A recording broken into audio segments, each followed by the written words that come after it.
Alam na natin yan, Trojan horse yan na pinasok ang kampo ng mga Duterte. Doble ingat, mga tunay na DDS. Hindi lahat ng sumisigaw ng anti-Marcos ay kakampi. Minsan, sila pa ang pain. Okay, hello everyone! Welcome back ulit sa aking YouTube channel, Nets and Vlog. Mega love shoutout po sa inyong lahat. So, grabe guys, no?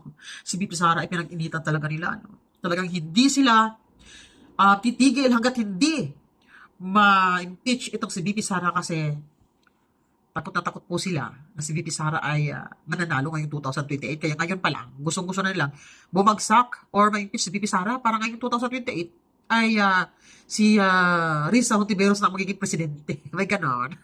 Ambisyosa, no? So, eto na nga po guys, no? Si OG Diaz ay nakisawsaw na rin, no? Updated pala siya sa mga post ni Dean Chase. Pero, wag ka. Kahit updated siya, ay hindi po siya naniniwala sa mga in-expose ni Dean Chase. Kasi, deep fake lang daw ito para sirain ang pangalan ni PBBM at ni F. Eliza. Re-upload po kasi itong video ni Dean Chase ng isang vlogger at shinare po mismo sa wall ni OG Diaz, ano, na may nakalagay na caption na eto yung gumawa ng deep fake na video scandal kay PBBM.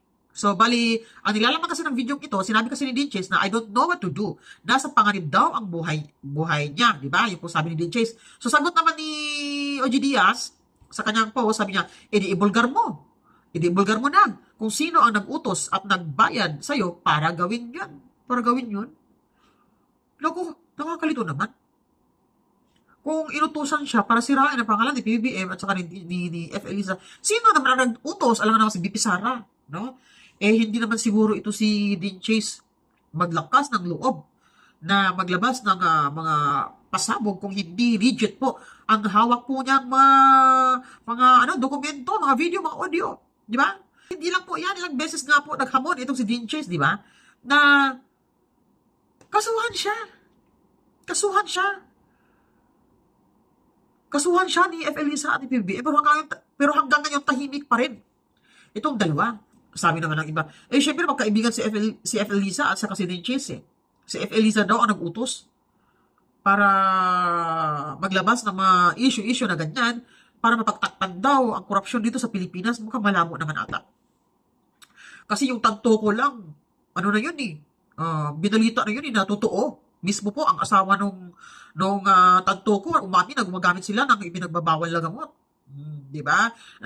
Umamin din na ang ikinamatay ni tanto ko ay na-overdose sa paggamit ng coke. O, sino ang kasama nila doon? Sa session, di ba? Si F. Eliza nandoon? O, di ba? Kaya lang. Eto si Banat Bay, may warning din.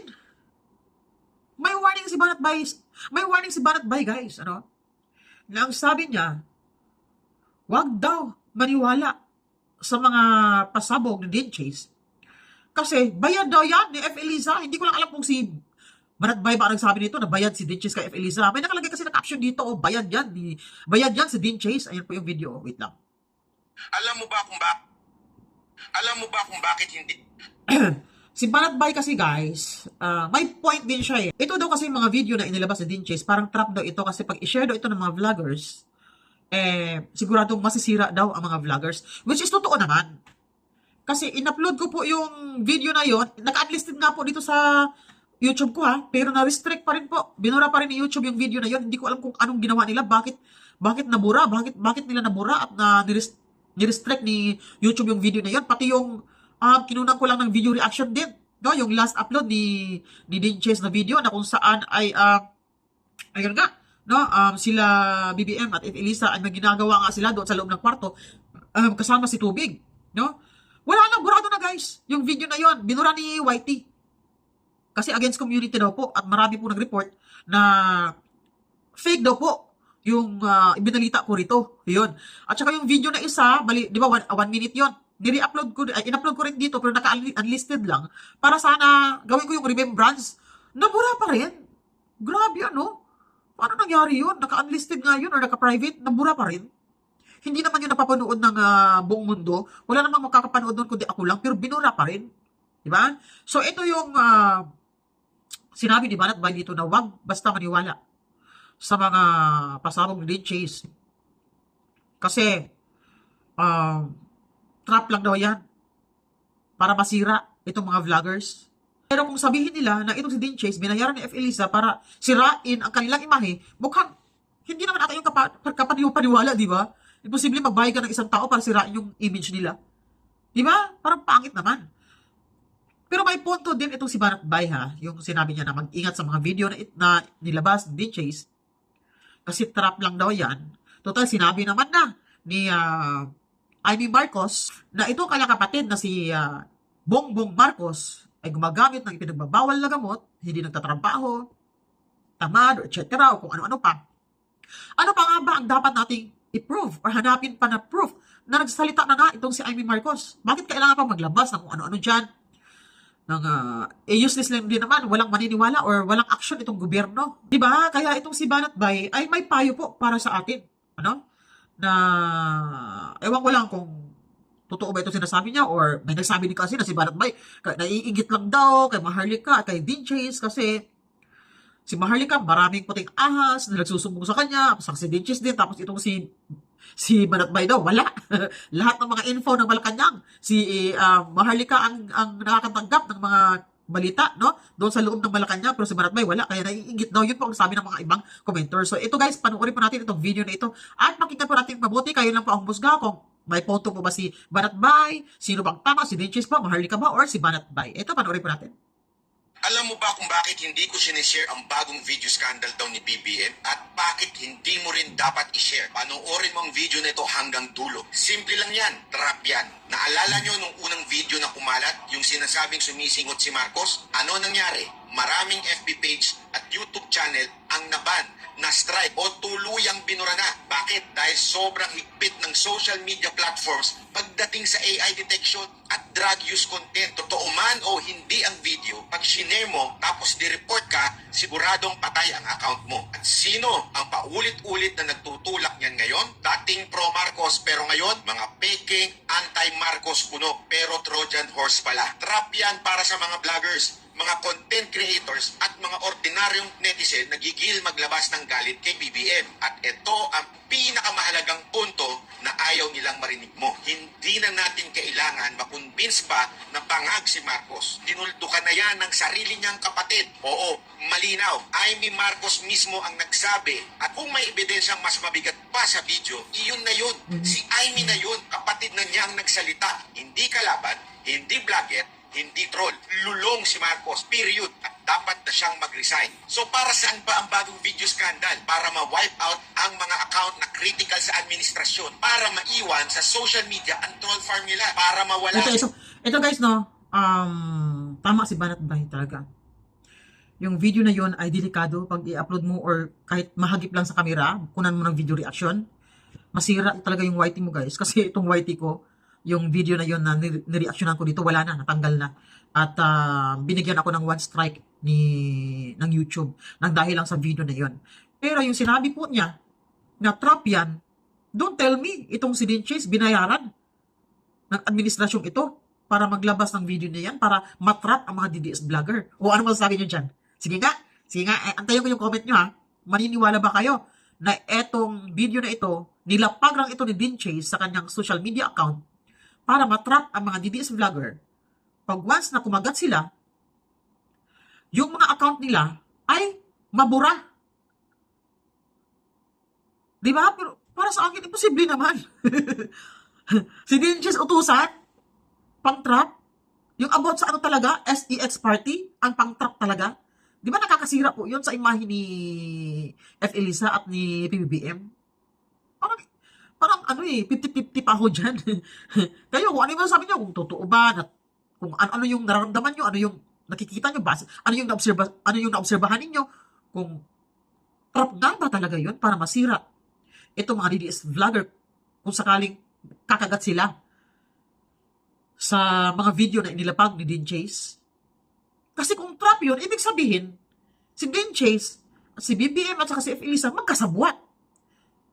Pero napakabaliw naman po ni F. Elisa para utusan si Dean Chase para lang masira ang kanilang image. Di ba nakakalito?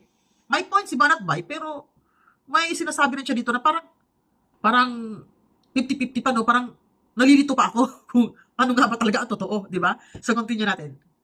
eksena ang mga lehitimong kritiko at DDS. Tandaan nyo, 2028 na ang niluluto. At alam nila na social media ang tunay na battlefield. Ano ang plano? I-trigger ka, ipashare ka, ipareport ka para tuluyang mawala ka sa social media. Habang ang troll farm nila, buhay na buhay at sila na ang magkokontrol ng narrative sa SOCMED. Kaya inuulit ko, huwag kayong kakagat sa trap. Huwag magpapauto sa peking anti-Marcos na may dalang iskandal. Di na natin kailangan yan. Alam na natin yan. Trojan horse yan na pinasok ang kampo ng mga Duterte. Doble ingat, mga tunay na DDS. Hindi lahat ng sumisigaw ng anti-Marcos ay kakampi. Minsan, sila pa ang pae. Tandaan nyo, dinuldukan na ni Aimee yan. Hindi na kailangan ng bagong video. Kumbinsido na ang lahat ng tao. Ang kailangan, Naku, nakakalito naman to. Nalilito na ako kung sino bang paniniwalaan ko.